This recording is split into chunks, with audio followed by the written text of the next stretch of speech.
This is part 2 of the Sunflower Trio, and today I'm going to be working on this little mini Japanese vase. And I have brought, in the previous video, I brought down the background just a little bit in here. So I'm going to continue on this background, and all of this here though was burnt sienna, let's see, ultramarine blue, and maybe a little bit of alizarin crimson just to sketch this out when I originally had made sketched out the painting. And I had wiped out some areas for the leaves that are around it, and some of the areas here for the little vase, and I made sure this was symmetrical on the parts that are showing, because it's going to be very obvious if you don't have it symmetrical. And then I wiped out down here for the areas where the cloth is on the bottom. Before you start, you need to oil out your painting if it's already dry, and make sure it is completely dry, and put a little bit of linseed oil on your paper towel and rub over the areas that you want to work in. If I don't want to do the rest of the painting, I don't have to. I can just oil out the area that I'm going to be working on. Or if you're just going to do this right here as a little painting, which would be a cute little painting right here, and just a little, maybe a little 6x8 or 8x10, and you oil it out if you've already worked on it previously, and then you can begin painting. So I'm going to bring down some of this background. I had a little ultramarine blue, a little burnt umber, but if you don't have burnt umber, the burnt sienna will be just fine. A little bit of cad yellow medium to make this green color. Thin it out just a little bit. Let's see, I need to go a little cooler with it. I'm going to add a little white to it.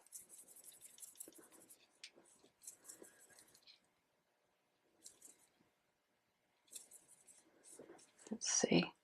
Yeah, that's pretty good. Okay, and so when I squint down, this is all dark back in behind here. And then too, take note that, you know, leaves are a tricky thing. They move, they fall, they droop. So, and then too, whenever I originally placed some of these, it may have, the composition that I wanted to do may have changed just a little bit. So I'm not one to just be so particular about where every little single leaf is and having it perfect in the still life setup,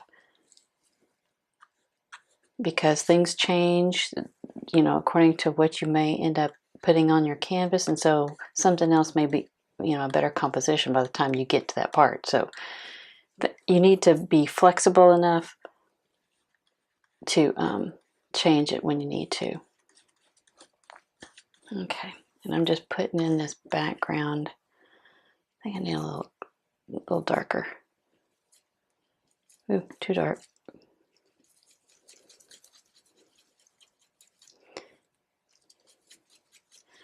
So when you see the reference photos, you know, it may change just a little bit. Well, you know, just kind of go with it. Don't hold me accountable to keep every little detail of those reference photos. It's just a reference.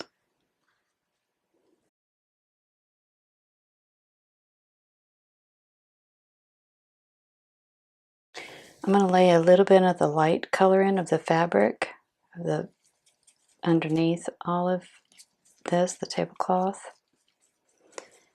And it's kind of a creamy color. There are areas that are in shadow. And well, let's see. Let me add just a little blue, because most of this over here by the jar is in shadow.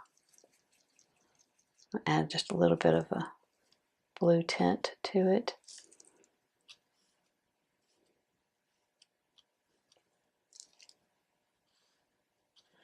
This kind of creates a little pathway to this jar here.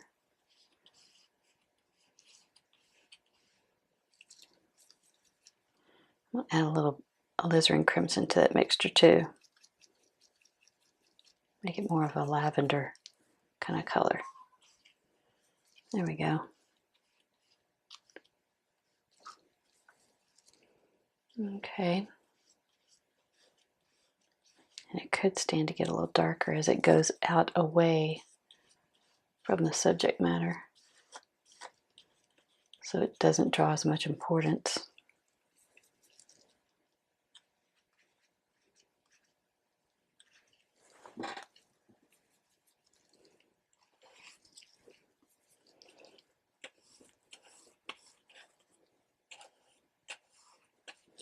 Okay, as it comes around here, it comes into the light.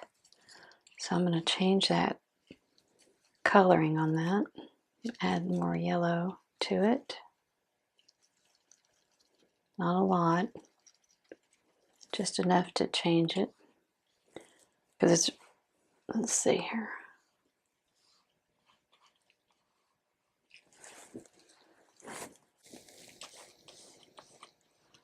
Now a lot of this is going into the rest of the painting, so I won't fool with that.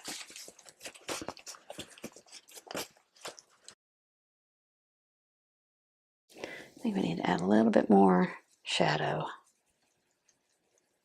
A little stronger shadow area.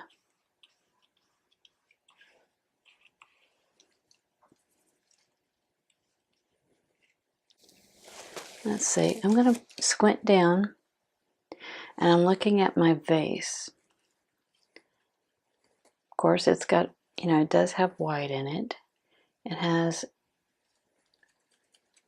a shadow side to the underside of the whole thing.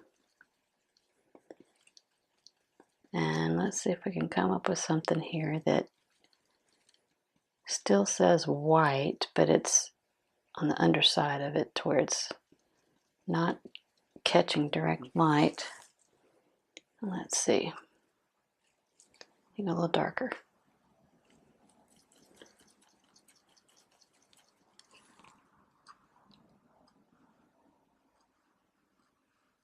Maybe a little more. It looks like you're really dark down here, but when you put it up there, it's relative to everything else that's around it. So it's hard to judge sometimes, and that's why I put a little bit there and I test it out. That'll probably do. But look how dark this is here compared to just white.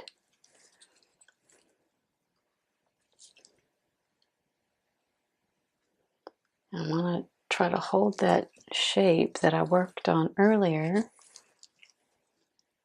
because if you don't get it right, that's the first thing somebody's going to notice.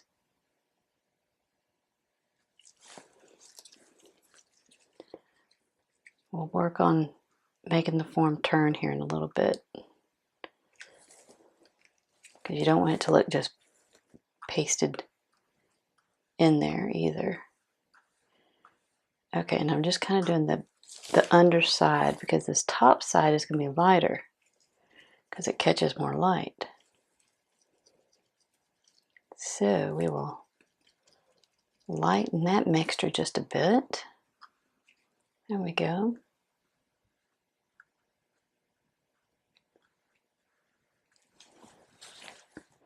Let's see.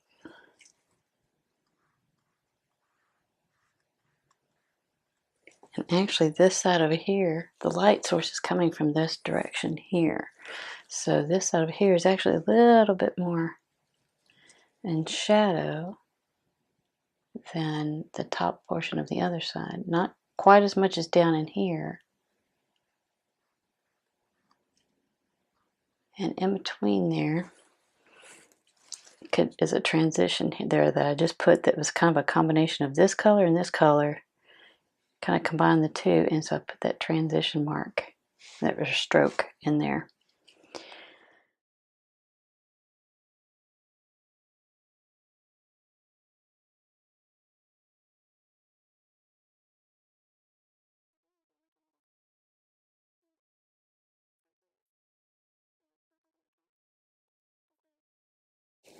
Let's see, I'm gonna make some dark blue.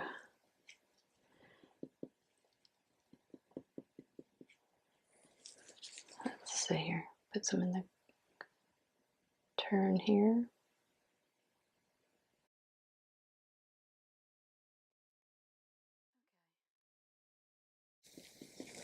Now, to do this vase, we want to do this alla prima.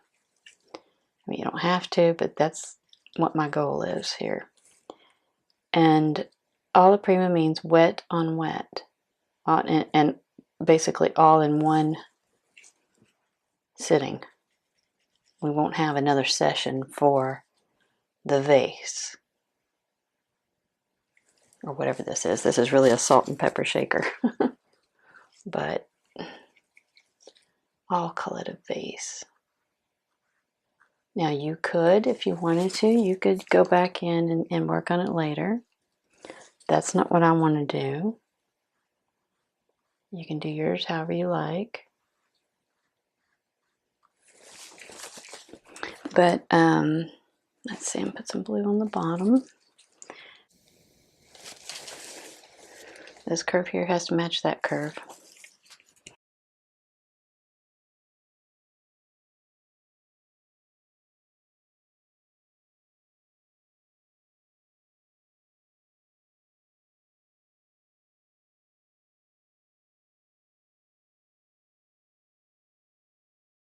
I have to have every little line there. It can be a broken line, but at least the drawing part of it has got to be accurate.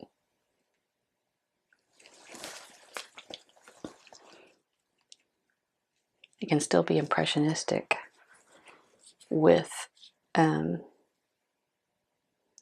just a few strokes and not have to have every little detail in there, and it can still say just as much information on it. Now, I've touched into the solvent-free gel over here, and I'm going to use that for some of the design.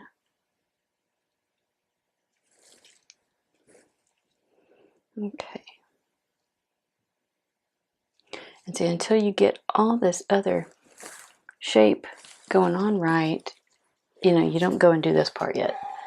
There's a couple spots I need to look at here.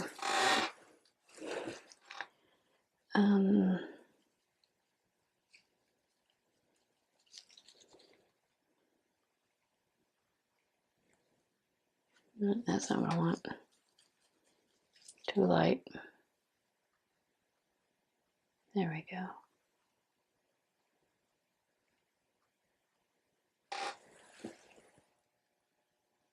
Let's see.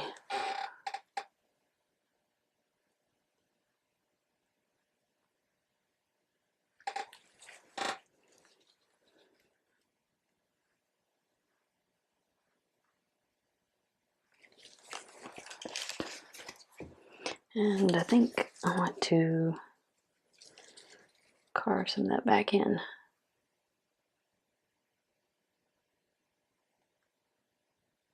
Like I was saying, you have to have everything completely symmetrical before you ever start doing any of this pattern stuff going on here.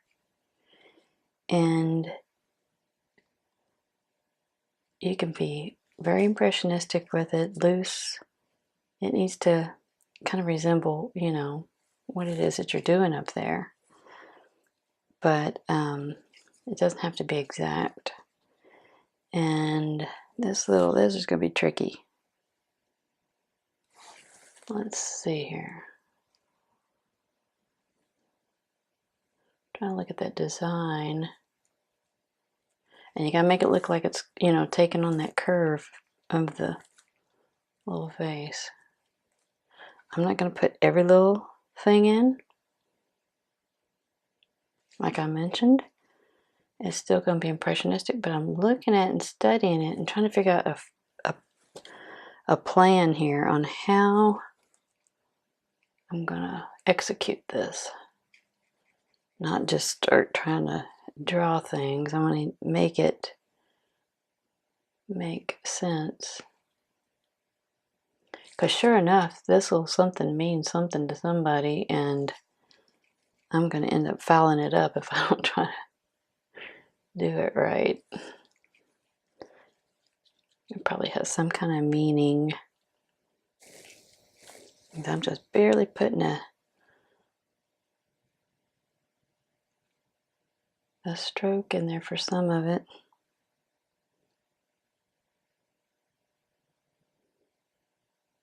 Let's see here. But it'll give the impression of what it should be. And so it's got to take on the curves of the rest of the jar here, the little vase. It's got to look like it right here. It's got to look like it's going to curve around in the manner of which the jar would curve. And then there's little lines in between some of that. So I think that probably gets the point across.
And I'm just giving the impression, like I said, of what the pattern is going on here. I'm not in any way trying to copy that pattern exactly. No way.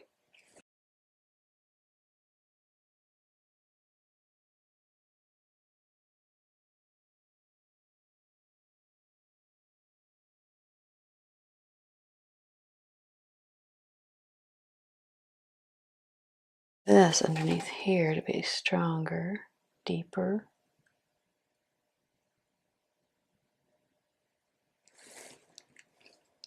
Because it is kind of in shadow, and there's a bit of this down here too that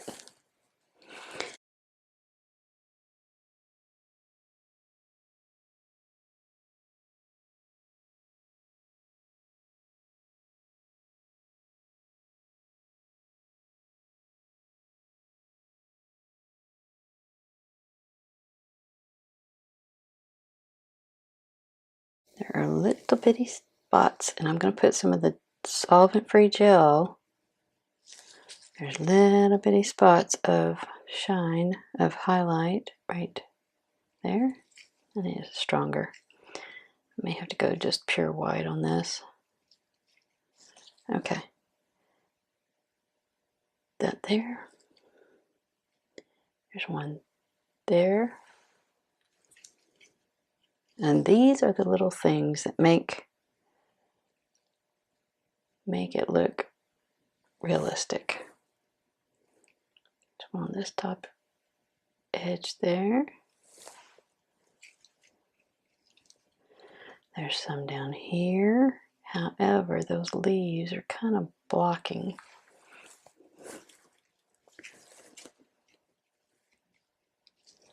Let's see, where else do I see one? A little bit of one down over here.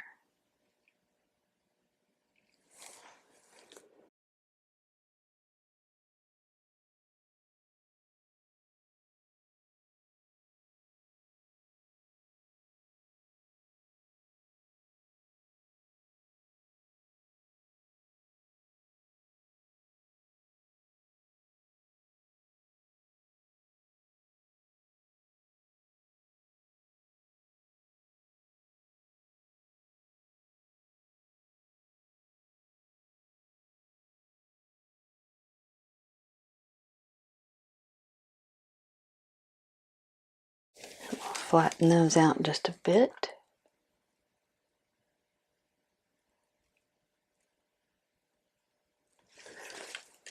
And these two.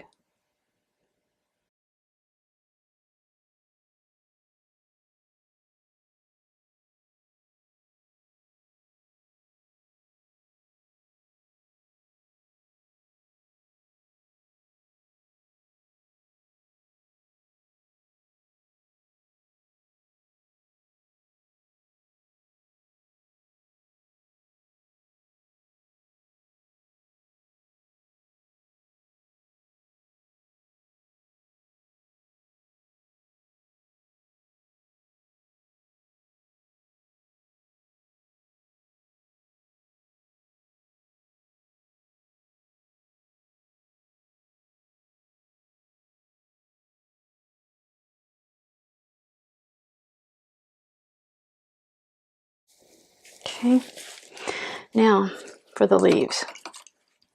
I want to use a very large brush for the leaves. I'm going to start with burnt sienna, a little bit of turp, loosen it up, a little bit of red, maybe a little alizarin. And this is definitely the brightest leaf I've got going on here. Let's see here. Let's try not to mess up what we just did. Okay, it's a little more orangey on the edge here. And the rest of it's going to be very impressionistic.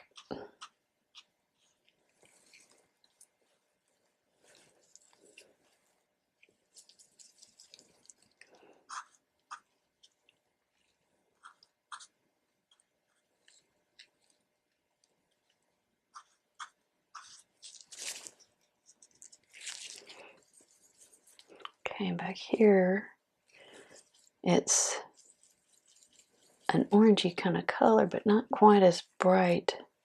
So I'm adding some burnt umber to it. And I'm going to swoop it like that and that. Leaves can be they can be a lot of fun if you don't worry about them too much.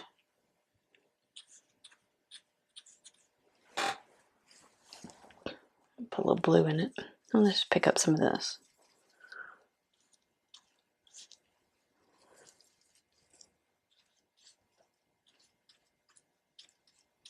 And some of the ones that are kind of laying down and in the shadow somewhat will have a little more blue in them.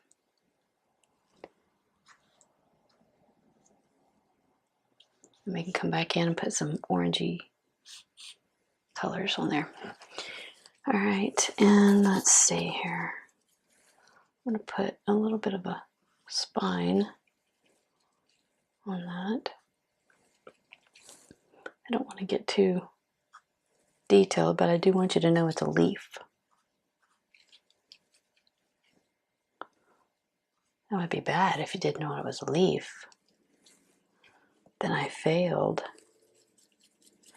Okay, I'm going to put a little bit of color in some of these. Let's see. And I'm totally straying from what my subject matter is. I'm just kind of seeing what this painting needs. You know, in this little area here, what is going to make this work? And this actually had a little bit of a stem of this leaf kind of coming around.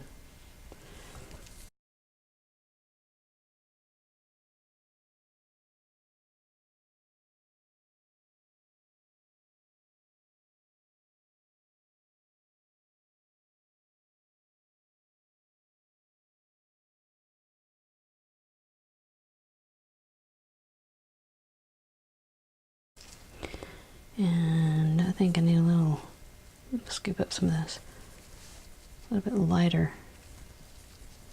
leaves because some of the light's catching on some of them here.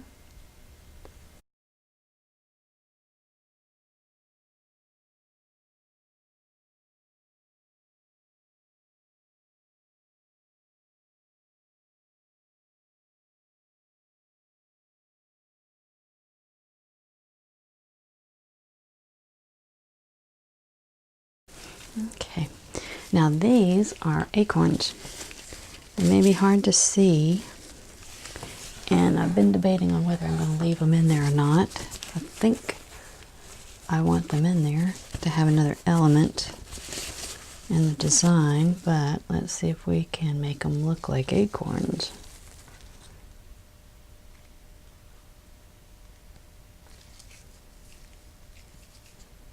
And you may need to rearrange them if you want in your painting. I have rearranged mine just a little bit, but in the reference photo it gives you an idea of the elements of an acorn that are needed to make it look like an acorn. So feel free to move them about. Feel free to move about the cabin.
Alright, so I'm making the shadows there.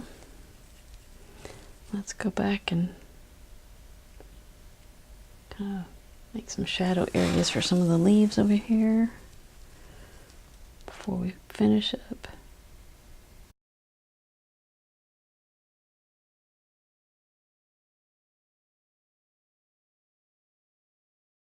Big brush with a few more little orangey kind of strokes in here before we leave this. Nothing wet. Bring some of that together. I think that says what I want it to say without being too detailed.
So you could do this in a small painting just by itself, or you can add to the original painting Sunflower Trios and you just continue this on. I'm going to have to make this in 3 parts because I'm going to work on this vase next.